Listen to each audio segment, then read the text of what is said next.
Assalamualaikum warahmatullahi wabarakatuh. Perkenalkan, saya Nani Nur Faiza dari jurusan Tadris Fisika UIN Sayyid Ali Rahmatullah Tulungagung akan sedikit menjelaskan mengenai materi tentang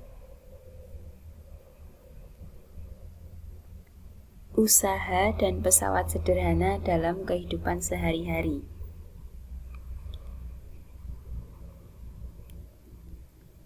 Materi yang pertama yaitu usaha. Usaha berkaitan erat dengan energi. Energi adalah kemampuan untuk melakukan usaha atau kerja. Usaha sendiri merupakan energi yang disalurkan gaya ke sebuah benda sehingga benda tersebut dapat bergerak. Contohnya ada pada gambar. Kalau kuda yang menarik kereta mengakibatkan kereta berpindah tempat, maka dapat dikatakan kuda tersebut melakukan usaha. Nah, mengapa kuda mampu menarik usaha? Karena kuda tersebut memiliki energi.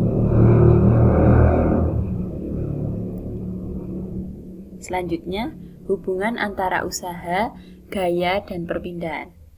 Usaha berkaitan dengan gaya dan perpindahan. Usaha terjadi jika gaya yang bekerja pada suatu benda mengakibatkan benda tersebut berpindah tempat. Jika gaya yang tidak bekerja tidak menyebabkan perpindahan, dikatakan benda itu tidak melakukan usaha. Maka, berdasarkan pengertian usaha, jika pada sebuah benda bekerja gaya F, hingga benda itu berpindah sejauh S, besar usaha merupakan hasil kali antara gaya dan perpindahan. Diperoleh rumus W sama dengan F kali S. Dengan W adalah usaha, satuannya Joule. 1 Joule sama dengan adalah 1 Newton dikali 1 meter. F di sini adalah gaya dengan satuan Newton dan S adalah perpindahan dengan satuan M. Selanjutnya yaitu hubungan antara daya dan usaha. Apakah setiap benda mempunyai kecepatan yang sama dalam melakukan usaha? Perhatikan peristiwa berikut ini. 2 buah mobil yang sama berat menaiki sebuah bukit bersama-sama.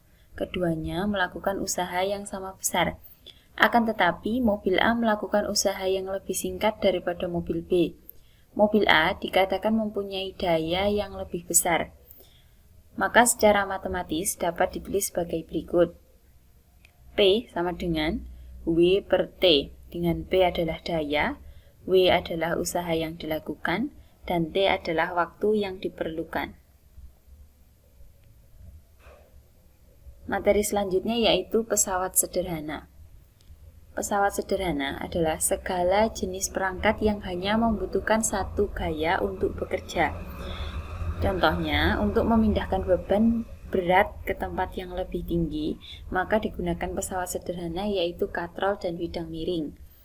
Pada prinsipnya, pesawat sederhana adalah alat untuk memudahkan melakukan usaha dengan besar usaha yang dilakukan tetap.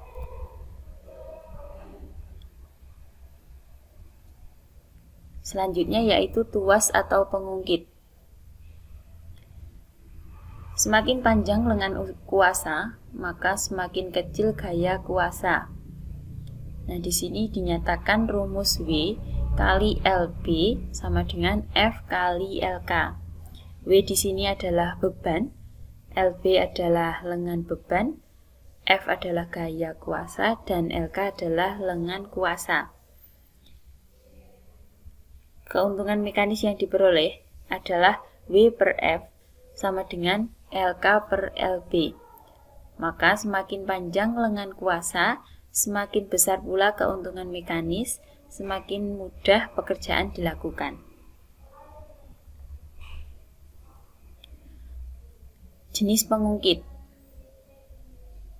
Jenis pertama yaitu titik tumpu berada di antara beban dan titik kuasa, contohnya gunting.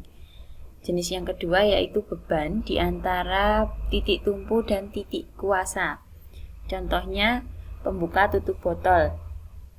Jenis ketiga yaitu titik kuasa berada di antara titik tumpu dan beban. Contohnya di sini adalah sekop. Selanjutnya yaitu bidang miring. Seperti dilihat pada gambar, keuntungan mekanis yang diperoleh yaitu W per F sama dengan S per H, dengan W adalah beban, S adalah panjang bidang miring, F adalah gaya kuasa, dan H adalah tinggi bidang miring. Semakin tinggi bidang miring, maka semakin besar gaya kuasa, semakin kecil keuntungan mekanis.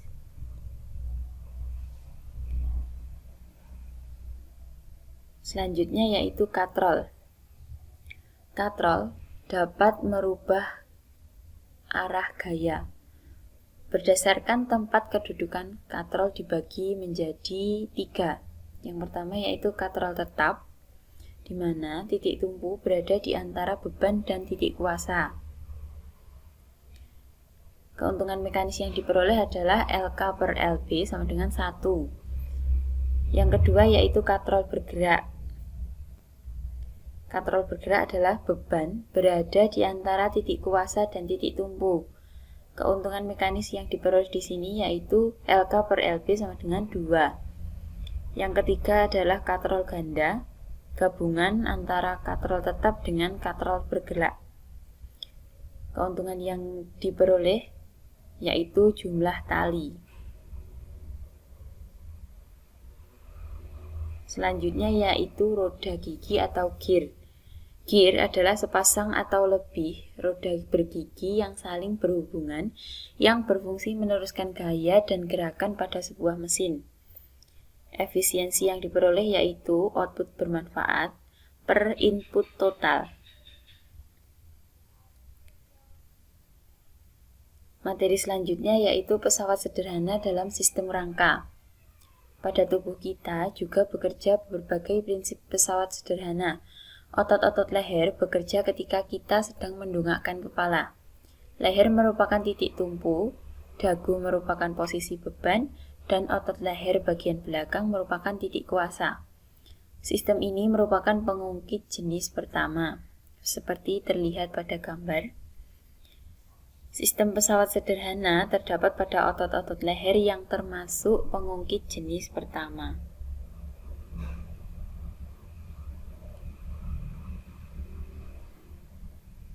Contoh soal, bagaimana prinsip tuas ketiga? Jawabannya yaitu beban dan kuasa berada pada sisi yang sama dari titik tumpu, tetapi kuasa lebih dekat ke tumpu daripada ke beban. Sekian materi yang dapat saya sampaikan. Terima kasih. Wassalamualaikum warahmatullahi wabarakatuh.